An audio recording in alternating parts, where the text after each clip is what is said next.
those that remember Clyde Price back in the day, the way that he carried the ball, and we didn't even get to see him do that much as a true linebacker like we see out of Kobe, but a special player. And I would expect Kobe to kind of take that baton and run with it probably even further than Clyde did at the collegiate level.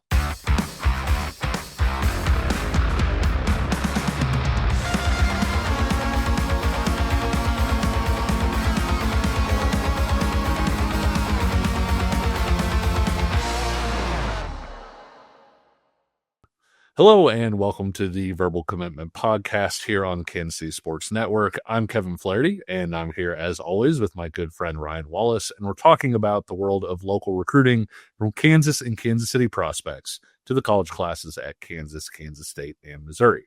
Today we went out to North Kansas City High School and talked with big-time linebacker Kobe Rhymes, one of the top players in the Kansas City metro area for 2027. He's a player who's been stacking offers from top programs already, and you won't want to miss him talking about all of that. As always, if you like what you're hearing, comment below, tell your friends about us, subscribe, hit that like button, or leave us a review, a 5-star ranking, wherever you get your podcasts, like Apple or Spotify. Of course, we have our own specific audio channel through KCSN on Apple or Spotify, so we should be easier to find there than we used to be. We appreciate you guys helping us to grow and putting us in front of more people like you. When we set off the alarm on this show, that means that a local school has added a recruit, and both Kansas State and Missouri added to their respective classes this week. We'll start with the Wildcats, who got a big one in Fort Worth Christian edge rusher Tucker Ashford. Big win for Kansas State in the trenches, Ryan.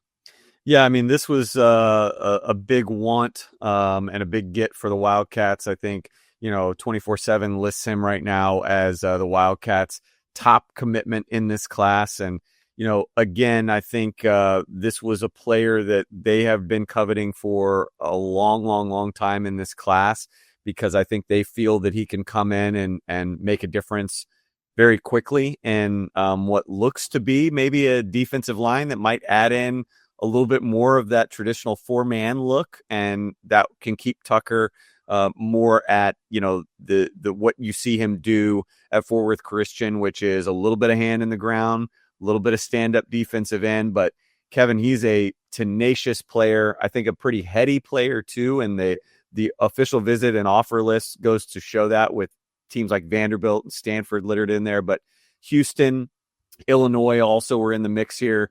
You start to think about those programs and the similarities with K-State in terms of, Brett Bielema, Chris Kleiman, right? Like very defensive-minded guys that know what's going to work and what they like from defensive players. So that's a good sign for Tucker Ashford. Houston, obviously, Willie Fritz, high-character guys that really strong eval team down there for the Cougars. And so if they like Tucker Ashford, that's another checkbox for him. So I think the only maybe question mark for him, Kevin, for me, is coming from that TAPS Division II level, right? We've seen guys succeed from places like All Saints Episcopal before, which is a loaded program. So it's not to say that it can't be done, but, how much has Tucker Ashford been tested? How long will that transition to the Big 12 take him? We'll see. But, I think that the film is pretty strong, and it really kind of reminds me of Ryan Davis a little. And interestingly enough, Kevin, when he came out of Sandra Day O'Connor in Arizona a couple of years ago, that was the class with Jordan Allen and several others that kind of pass rushing specialists in that class. That Toby Osunsomni was the class before, and I was thinking, I'm not that high on Ryan Davis. Like the film was good, but didn't really do it for me. And then we've seen what Ryan Davis has become in Manhattan. So maybe Tucker Ashford again, maybe not overwhelming in terms of his twitchiness and his burst, but like, again, I've been proven wrong in this department before, and tenacity and physicality and power does a lot of that position, and he has all three. I like you bringing up the potential transition to more of a 4-man front, because whenever you hear a rumor about something like that, the first thing you ask is, do they have the guys on the roster to do something like that currently? And what are they recruiting? And when you look at a guy like Tucker Ashford, I think he projects as, sort of that prototypical 4-3 defensive end. And that would seem to be sort of a check mark into that box. No doubt. The Wildcats 16-man recruiting class now comes in at number 60 on 24/7 Sports rankings. Missouri went down to Georgia, landed an intriguing safety in Tony Forney Jr. of Kell High School in Marietta. This is a guy who lined up kind of all over the secondary, and wherever he lined up, he was a playmaker. I was going to say, when you flip the tape on of him, this is just a player that just seems to always be near the ball. He just seems to be a magnet for it. From everything that I've been able to read up from all the Missouri sites, that it sounds like they're going to use him as kind of a jack of all trades. He's the first defensive back commitment in that class. And it sounds like, Eli Drinkwitz's group on that side of the football feel like he can play just about anywhere. You can slide him in, do some nickel. You can slide him in to do some corner. He can play that free safety look for you. So just a very active kind of ball hawk kid that had a lot of big time offers, but ultimately it sounds like Missouri was able to win this one over Wisconsin and, keeps them again deep in the South in a rich territory like Georgia, continuing to pluck players out of there. The Tigers are now up to 10 commitments in their 2026 recruiting class. 40 is the lone defensive back take, I believe, in that class right now. Mm-hmm. And now for a local commitment, too, yes. Our top-ranked player in Kansas City, Missouri for 2026, Blue Springs defensive lineman Ronell Johnson ended his own recruiting process, picking Indiana. Ryan, what are the Hoosiers getting in the talented Wildcat product? Well, first off, kudos to the Hoosiers for, bringing in the IndyCar for these official visit photos. How sweet is that if you're a prospect on an official visit? Look, we've said it, I'll try and be short because we've talked about Ronell so many times on the show. We just feel so highly about who he is right now as a player. And also how he projects in the Big Ten and potentially even thereafter. I just think when you look at what Indiana is going to be able to do, you can go to their roster and look, they're very open and free in terms of they're not going to pigeonhole anybody as an end or just a tackle. You're a defensive lineman. And I think that's great for Ronell Johnson because we've talked about his ability to potentially kind of float inside and outside, just given what his strengths are. And so you start to think about, what Coach Signetti's doing up there, Coach Buddha, who came from North Dakota State, and he's been some other places too, but he's got a real lengthy background. I remember when we were out talking to Ronell Johnson at practice, he was really complimentary of Indiana and the fact that they really laid out what they felt like their career path was going to be for Ronell Johnson. This is how we're going to improve you. This is how we're going to use you. This is how you can help us. It was something that it seemed like was very clear for him. And I would imagine that helped in his decision-making process. But this is a big get for Indiana, Kevin. Like you said, our number one player in Kansas City, Missouri in this class, and a guy that, you start to think about him and Tristan Abrams from, CBC a year ago that's already on campus for IU. Those two guys kind of anchoring or tag teaming one another on the defensive line could spell big things for Bloomington in future years to come. Obviously, Coach Signetti likes guys with motors, kind of ran that to a big season this past year. Ronell will fit in very, very well, I would think, from a cultural standpoint as well. We've been teasing it for a few weeks, and now it's here. Thanks to our partnership with Tacos for Life, we're able to pick a Tacos for Life Player of the Week. And along with that, give that player some free tacos. And while we've talked up this player on the show before, Ryan, I think both of us were really excited to feature Leavenworth athlete Diver McCray as our first Tacos for Life Player of the Week. No doubt. This is a kid that we felt like, if we wanted somebody out of the gate for this honor that we felt like really has gone above and beyond to earn it. And since we're kind of out of season right now, we don't have, a player that, stood out from a game or the week before. So we're kind of going through our list and trying to think of some guys, again, players that maybe we haven't mentioned as much before, or haven't dedicated the specific player profile to. And conveniently for us, Diver fit that bill in every sense. This is a kid that I feel like at Leavenworth does a little bit of everything, and you see that when you watch his tape. We're not sure where he's going to play at the next level. We just know he's going to be really good. You see the way that he plucks the ball out of the air, the vertical leap there as a wide receiver, and you get to see a bit of what he can do as a returner. There's a ton of highlights of him taking punts and kicks to the house, but here he is again in the slot, and he's just so sneaky quick, and the way that he can get over the top of a defense. But then here as a defensive back is where I think I might like him best, and where his ceiling in the collegiate level might be highest, because you get the speed, the athleticism, the physicality, and the ball skills all in one, and you allow him to diagnose and go make a play on the football. And I think he's really good at that, Kevin. This is a kid that, again, just has gone above and beyond. We love guys that compete. And Diver McCray, he's at 7-on-7 tournaments, right? And he's doing all the right things. We hear from his coaches. They sing his praises above and beyond about what a great player and kid he is.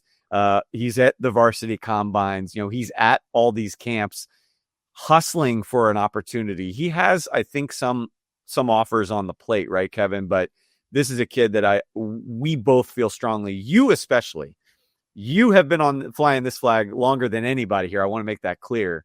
But a kid that we feel like has been patient, and if he can just hang in there a little bit longer, I think big things are coming. So round of applause for our first ever Tacos for Life recipient, Diver McCray. He is a guy that I think is a Big 12 caliber athlete. Like, if you were to throw him into somebody's secondary in the Big 12, he would not be the worst athlete for any team in the Big 12 in their secondary. And even though he's a different player, built differently, whatever, he does remind me of Jacob Parrish, in that when you and I saw Jacob Parrish, we said we like him best as a corner, but this kid could do either at the college level. And I think we feel the same way about Diver, that, hey, his ceiling might be higher as a defensive back. That might be where he's best. But if you're a team that needed a wide receiver and took him, I think he can play wide receiver. I think he can return kicks. I think he can do a lot of different things to help a program. And I really hope that at the FBS level in particular, that interest continues to rise, because I do think he's that level of an athlete that could really help somebody. Yeah, I mean, we talk about it all the time. It's just, I understand it's certain parts of the recruiting calendar. You want to be specific. You have your guys in a certain order. But once things get deeper into the fall, and you're going to see what he does as a senior at Leavenworth, I think at some point you just go, we need the best athletes and football players that we can find. Diver McCray fits that. We will figure out what he can do down the road, because as you accurately said, Kevin, if you try him on defense and that fails, move him to offense. If you try him on offense and that fails, he can still return kicks and be a hell of a special teamer. So coaches out there need to, again, fire up the Diver McCray film. And if you're still not convinced, give it a couple months, because I guarantee you the senior tape will not disappoint. The other thing, just real quick on Diver, because of all the times that he's gone and tested himself and done different things, he's got a really strong verified athletic profile, where you have electronic times, you have track times, you have all of these different things that show that the athleticism is good enough to play at a high level. And so if you're looking at that tape and you pull up the numbers, I'm not sure how you could look at it and decide to pass if you have some openings. Diver will be sending you and all our future Tacos for Life Player of the Week picks a gift card to enjoy the food at Tacos for Life. Nothing makes for better tacos than making everything from scratch with fresh ingredients, and Tacos for Life checks those boxes. Whether you're attacking tacos like the buffalo chicken, chicken bacon ranch, brisket, carnitas, or enjoying a rice bowl, burrito, or even dessert items like the sopapillas, catering is a great option too for events of any size. Tacos for Life has locations in 8 states, including right here in the Kansas City metro on the Kansas side in Overland Park, the Missouri side in Blue Springs. And for every taco, rice bowl, salad, quesadilla, or nachos that you enjoy, a meal is donated to the Feed My Starving Children on a meal-for-meal basis. Those meals are then shipped to more than 90 countries, to feeding centers, care points, orphanages, schools, and refugee camps. It's a great cause, and you can help just by doing what we all know and love, chowing down on some great tacos. We'll be right back after this. Looking for tickets for your next event? Tickets for Less is your #1 source. Save big on every purchase when you use promo code KCSN at ticketsforless.com. Success in real estate takes more than vision. It takes the right financial partner. When someone takes something rundown and turns it into something great, that's called a comeback story, like Brain Group. They take distressed properties here in KC, completely rework them, and then turn them into valuable real estate. But that kind of work needs the right bank behind it. Enter Emprise Bank. They're not about cookie-cutter loans. They saw Brain Group's vision, backed them, and now they're making big moves in Kansas City real estate. Talk about your partner in possible. Emprise doesn't do one-size-fits-all financing. They invest in potential and back growth. Visit emprisebank.com/KC to learn more. Emprise Bank, member FDIC, equal housing lender. Folks, there's nothing that beats relaxing on a hot summer day and watching some baseball.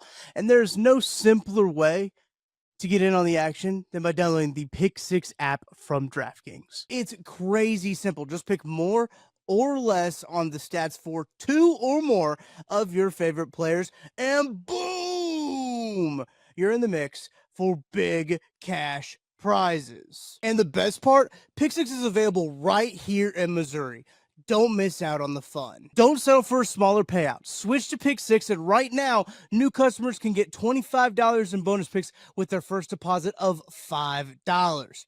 Here's what you got to do. Download the DraftKings Pick 6 app now and use code KCSN. That's code KCSN for new customers to get $25 in bonus picks with their first deposit of $5. Better payouts, bigger wins, only with Pick 6 from DraftKings. The crown is yours. Gambling problem? Call 1-800-GAMBLER. Must be 18 plus. Age and eligibility restrictions vary by jurisdiction. Void where prohibited. New customers only. Minimum $5 deposit. Bonus picks expire 168 hours after issuance. For additional terms and responsible gaming resources, see pick6.draftkings.com/promos. Welcome back to the Verbal Commitment Podcast. We'll continue to do a player profile a week. We'll aim for the opposite state of the player honored in each week's Tacos for Life Player of the Week pick. So that means this week, the player profile will have to come from the Missouri side of the Kansas City Metro. Ryan, who do we have?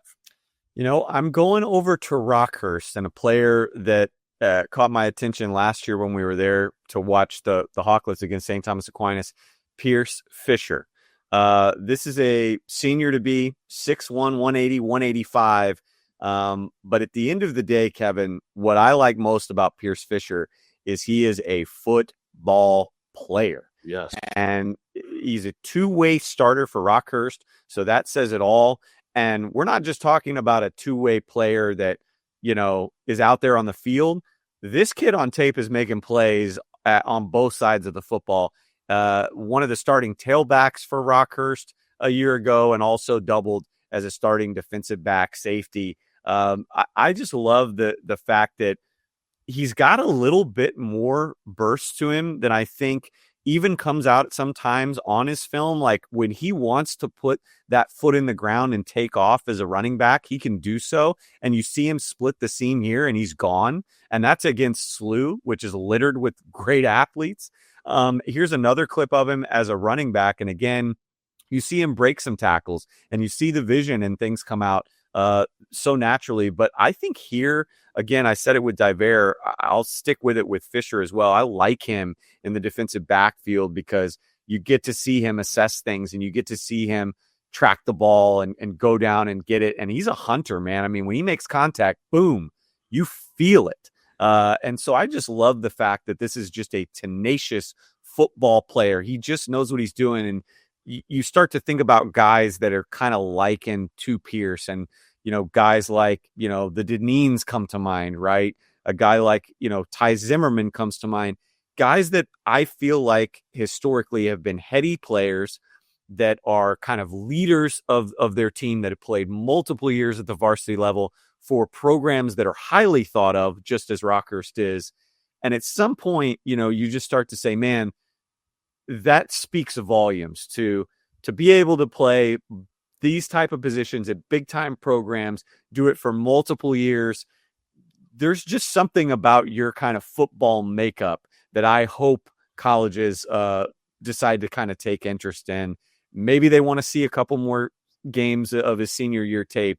I think it's going to come because, again, I think ultimately it's going to be hard to deny this kid as a football player. And oh, by the way, if you get Pierce Fisher, you might have a better shot at his younger brother, 2028 Reese Fisher, who is, I think, like 6'2", 6'3", 300, starting center, I believe, for Rockhurst this coming fall. So just throwing that out there. Good bloodlines for the Fisher family. I'm excited to watch this kid this fall. Yeah, I think Fisher's frame and versatility are both really pluses, and I like him more as a safety. To your point, I like him coming downhill on guys, the way that he strikes people. I like the straight line speed and the way that he can attack angles as a safety. But at the same time, kind of like what we were talking about with Diver, I think there's enough there as an offensive weapon and even as a potential return guy where you can take him and just sort of sleep well with the thought that he can plug into multiple spots as your program needs. Mm-hmm. We went out to North Kansas City for workouts earlier today and had a chance to see the Hornets in action. Thanks to the Coach Joyner and the team for having us out. Ryan, let's go ahead and start off with Kobe Rhymes, who will battle it out with St. Pius's Kyler Kuhn for the number one spot in the city for 2027. I know we've talked about Kobe on the show previously, but Ryan, his combination of multi-sport athleticism, including volleyball, and his instincts on the football field just make him a terrific prospect. Yeah, for folks that are kind of unaware about the name Kobe Rhymes, and that's fair because he's still 2027, so he's going into his junior season this fall.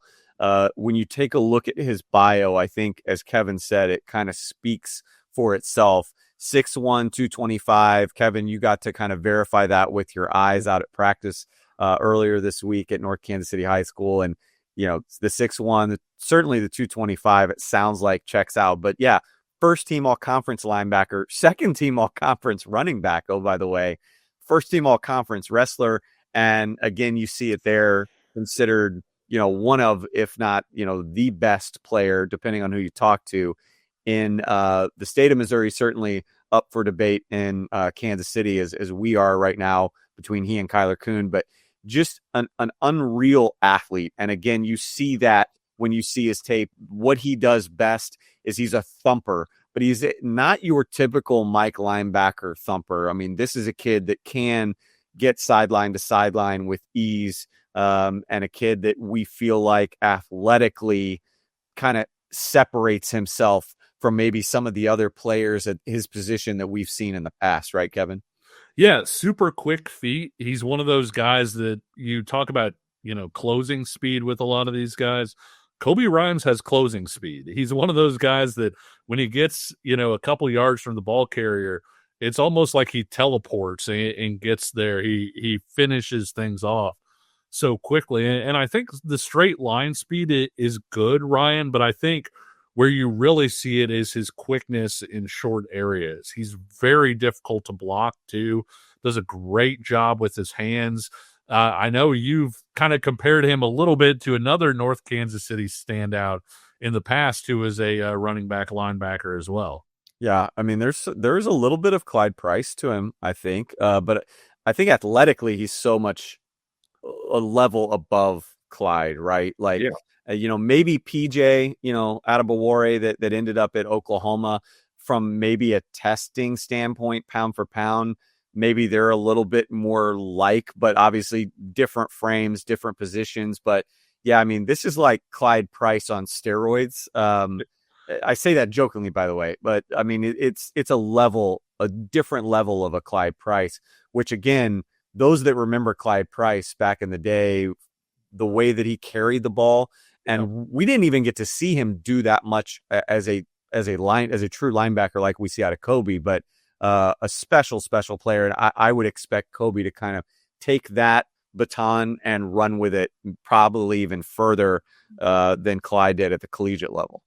Let's get to another guy that we've also previously talked about the show, and that's his lineman teammate, 2026, Romy Still. Honestly, Ryan, I went into today liking Romy more as a defensive tackle prospect and left after watching him play both sides of the ball, maybe preferring him a little bit more on the offensive line. Either way, this is a guy who's maybe falling through the cracks a little bit from a recruiting standpoint that probably shouldn't be. Yeah, we talked about him on a player profile at a previous episode, and then I got a chance to watch him at K-State's illustrious offensive line, defensive lineman camp earlier this summer. And again, as you said, he was with the defensive lineman, and I get it. And he fared pretty well, but you're watching him, Kevin, and you're like, there's agility here, right? And there's length, and there's a little bit of a wrestling background, and like what the agility that he does have as a defensive lineman is good. The agility, the mobility, the length, specifically the wingspan that he has, is even better when you think about what he could be as an offensive lineman. Yep. Kevin, you said he's going to be a left tackle. Could he play tackle? Is he a pulling guard? Either way, I'm thinking we're on the same page. I think maybe college coaches should be evaluating him on that side of the ball. Yeah, with the 6'8" wingspan, with the way that he moves, he's maybe not as tall as people want for a tackle.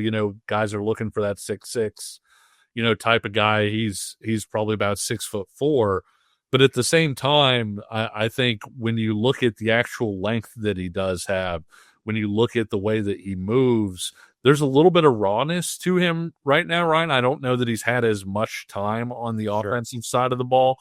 But I think there's a very real possibility that if somebody is able to take him sort of as that raw clay and really work with him, it wouldn't surprise me if he's stuck at tackle at the next level, depending on where he goes. I was going to say maybe it's starting at the FCF level, or even Division II, and then hitting the portal. We'll see. This is a program on the rise, I think, Ryan. I think both of us feel that about this North Kansas City program. They went 2-8 in 2023, then 5-5 last year before falling in the playoffs. And when you look at that 2027 class, there's reason to believe North Kansas City will be on the come up. We've already talked about Kobe, but I kind of want to touch on a few other weapons in that class. Joining Kobe in that North Kansas City backfield is Samuel Zena, sort of the lightning to Kobe's thunder, because he has some home run speed out of that backfield and ended last year with some big plays in their last few games. You came out of practice kind of mentioning several guys, and this was one of the names that you had mentioned. And so immediately I go and I turn the tape on from, his sophomore season, and you see a little bit of the slight undersized build, but boom, like you said, the home run hitting speed, right? He just is a guy that seems to sliver his way to daylight and then not look back repeatedly in the highlights. This is a player, Kevin, that I feel like you see some things that you really like that are just a natural from him as a sophomore, and yet some things that you're going, man, with more carries, with more maturity, not just on the field, but like in the weight room as his body matures, this is going to be a kid that the game's going to really slow down. And some of these cuts where he does get caught, or where he isn't quite able to split a defense, it's going to happen here in the next couple of years. And, again, they'll probably share the backfield, the load a little bit with Kobe Rhymes, splitting some carries there. But I think the more that they can get Samuel involved and make him kind of the primary focus, as you said, Kevin, I think the more that benefits the Hornets in future seasons to come. Keep an eye on Jayon Hampton as well. He operates out of kind of the slot back position that they have, and so he'll get some reps as a wide receiver. He'll get a little bit as a running back. He was out there a little bit at safety at practice. And when you look at the frame at 6'2" and 200 pounds, and the athleticism that he brings, the speed that he has, all the things that go along with it, it would not surprise me to see Hampton become one of those guys that pops either. Yeah, I liked, the versatility, the duality that we saw from his tape. Just the guy that, again, can kind of go both ways, a lot of defensive stuff, a lot of offensive stuff, a lot of gadget plays. But again, I think that speaks to, his athleticism And again, as you mentioned, Kevin, in practice, like a frame that can withstand doing some of those gadget plays and not just be a straight line receiver. And we love our fair share of under the radar guys. And I got one for you here, Ryan. Do it. A guy I really liked at practice, who I think might be among the biggest sleepers in the city, is Reggie Smith, a 6'2" wideout. He's a fluid route runner. He's got really good feet. He's a basketball player, and you can see that with the ball skills, the body control. You love those guys that pluck the ball out away from their body, just really smoothly with their hands. He's one of those hands-catching guys, makes great contested catches. I think he winds up becoming one of the best wide receivers in the city in that 2027 class. Reggie's huddle had one play, Kevin. One play. But watch this play, folks. I even slowed it down like twice just so people could understand what Kevin was talking about, again, from the way that he not only goes up and rises above to get the ball, but then also plucks it. Like, this is a kid that I think, the route running will come, but he's got the natural length. He's a long strider, so I think he's a guy that will separate with ease, again, as he gets more used to being on the field a little bit more, being maybe that number one target in terms of seeing the ball come his way deeper down the field. The question and the pressure beyond just Reggie kind of living up to this praise now for Coach Joyner's staff is going to be developing a quarterback. That seems, for years and years, it seems like that's kind of been the one area that is at times kept North Kansas City from getting over the hump. If they can find a quarterback here over these next 2 years, somebody, Kevin, that doesn't have to just, throw the lid off, right? But somebody that can just put the ball up for grabs in an accurate position, right? There are weapons here for the next 2 classes that can, again, really make this offense at North Kansas City maybe more dynamic than we've seen in many years, and kind of keep it up to that standard that it always feels like their defense is doing year after year. Yeah, I think they may have a little bit of that, Ryan, just in terms of having a guy that can get that ball out to those guys down the field. And if they can just pull a few guys out of the box with that running game that they're going to have, I think Reggie Smith is going to have a really big year. We had a chance to interview North Kansas City linebacker Kobe Rhymes, arguably the top 2027 player in the Kansas City Metro. Hear him talk about a wide range of topics after this. Thanks for listening to KC Sports Network. Make sure you download our new app. Find it on the App Store or Google Play. Just search KC Sports Network. This is the Verbal Commitment Podcast here on KCSN. Earlier today, we swung by practice at North Kansas City High School and talked with elite linebacker prospect Kobe Rhymes about everything from his volleyball background to his offers and what he's looking for in his future college home. Check it out. You guys were putting in quite a bit of work today. How's the offseason been going for you? Oh, it's been going great. I mean, when I say the level of intensity from last year to now, it's a night and day. Like, you can tell that everybody wants it, and we're going to do big things this year. For sure. You guys took a major step forward last year from where you were the year before. What are your goals for kind of this year to take that next step forward? I would say we're very strong in the first half, and we tend to slip up in the second, but that's changed this year. And I think that with us putting it on them all 4 quarters and getting deep into the late playoffs, because we keep getting knocked out early, then I know once we get the groove done, and it's wraps. We're gonna keep going.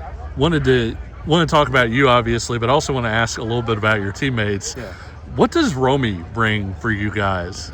Man, he brings a lot to the table. I mean, leadership. I mean, just like a force on the field. Like, anytime he plays, like, he's there for real, especially in game. Like, he'll get us out of a big situation like that. Like it's nothing for real. He does this.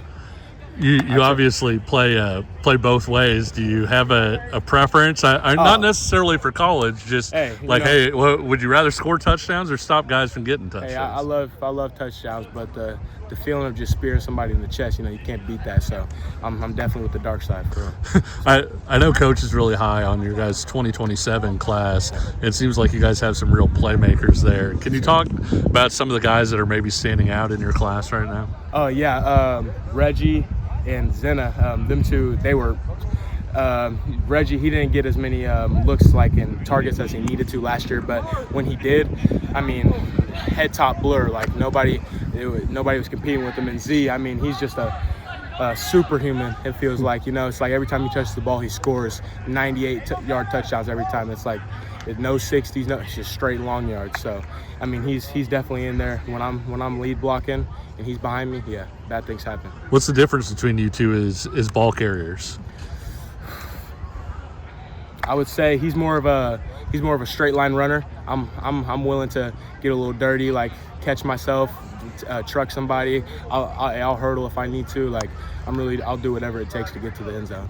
Coach really raved about your instincts. Where does that come from? Is it something that's natural? Is it something that comes from film work? What is it? I would say it's a little bit of both. Like my freshman year, I caught glimpses of it, like I felt it.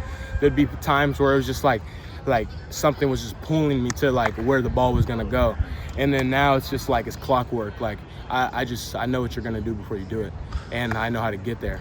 Do you get a little bit of pleasure out of sniffing out a screen pass or reverse or something where the offense is trying to trick you up a little bit? Yeah, I love that. I mean, my favorite thing to do is take away a screen. I mean, when all them linemen think they can stop me, I'm just going to run right through their face and then get a 15-yard tackle for loss or something like that. We're used to talking to guys about like, hey, how does track affect you on the football field or how does basketball? We don't talk to a whole lot of guys with a volleyball background.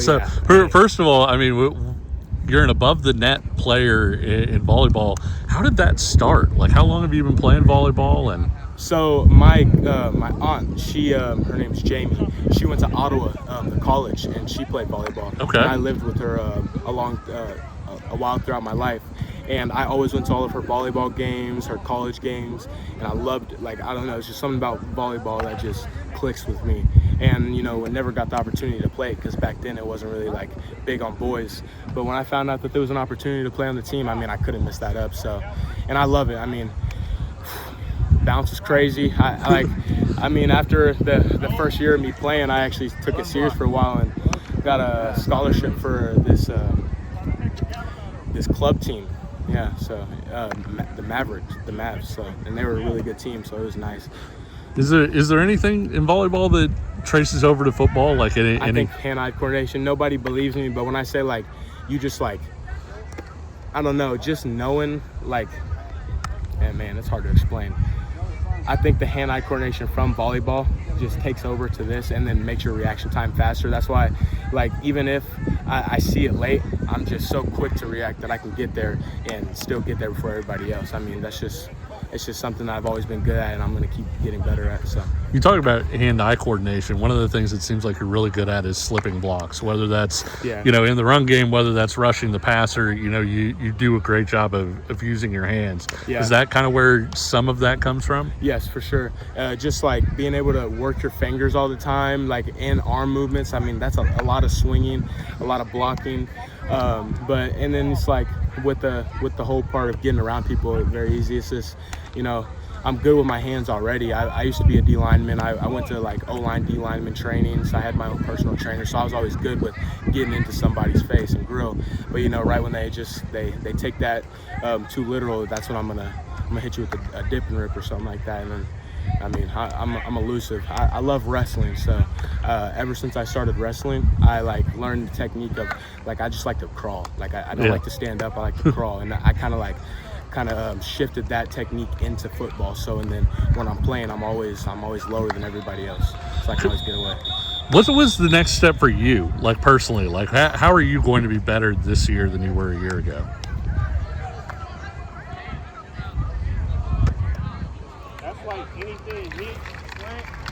I would say knowing my assignment, to be honest. Last year I was really just playing like yeah, I knew what I needed to do, but like not to detail. Like yes, I'd go where I like the area that I was supposed to, but not exactly what I was supposed to do. And now that I'm seeing how much like of effect it makes when you're actually like doing exactly what you need to do and not just using your athleticism and put them both together. Yeah, I mean, I've at the camps, everything, like nobody can compete with me. So obviously you've gotten some college offers so far. Who all has offered you to this point?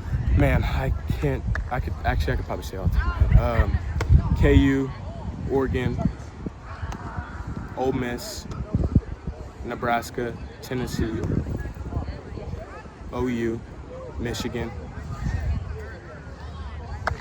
OSU, Arizona State, Iowa.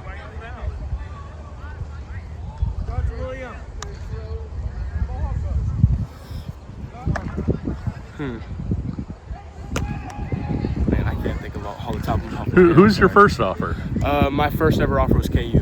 What did that feel like? Man, I was when I heard, man, it was just like it just put a shift in my stomach. You know, it was just like a feeling that it was like I'd been training so hard for it. It's like I didn't know if I was gonna get it or not. I didn't know if I was good enough, and then I really showed like, okay, me putting in this work and really realizing that it's not all about football.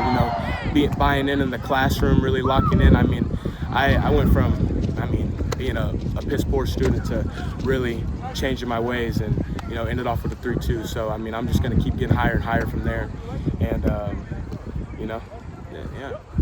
That's amazing. Are any schools standing out to you right now? Yeah.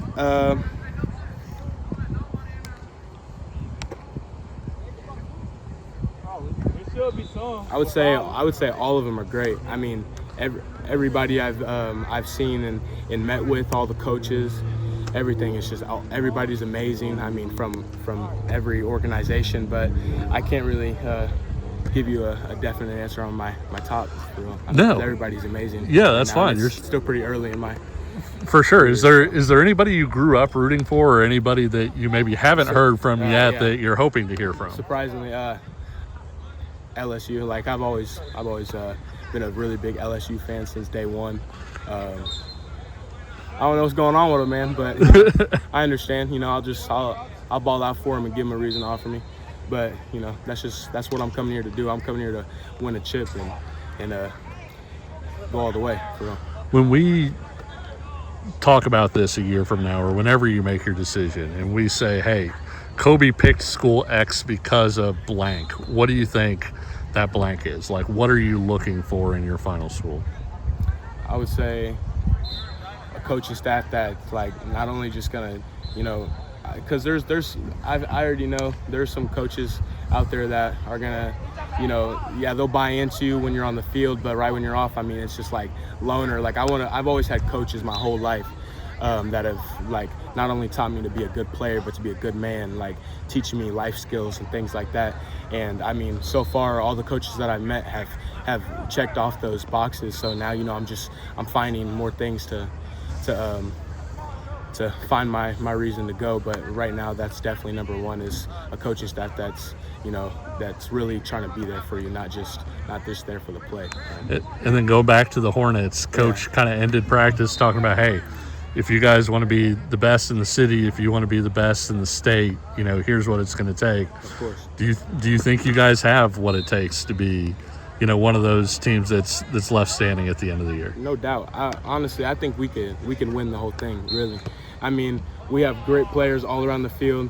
We got great O linemen, great D linemen that are ready to get after it every single play, every quarter. Like, I mean, and you know me, I'm gonna do what I do. Like, this is what I'm gonna live and do in my whole life. So I'm gonna show everybody why. Like, I'm not here to play, for real. Like, I'm coming for everybody. That was North Kansas City linebacker Kobe Rhymes. If you don't know the name, as Ryan said, well, you're behind some pretty good football schools who have already offered him and will be fighting hard to secure his services. That should do it for this week's episode of the Verbal Commitment Podcast here on KCSN. Thanks for following along. If you enjoyed what you saw or heard, leave us a comment or review, like this video, subscribe here on YouTube, or hit us with a 5-star rating if you're listening on an audio platform. And until next time, we'll see you on the trail, and take care.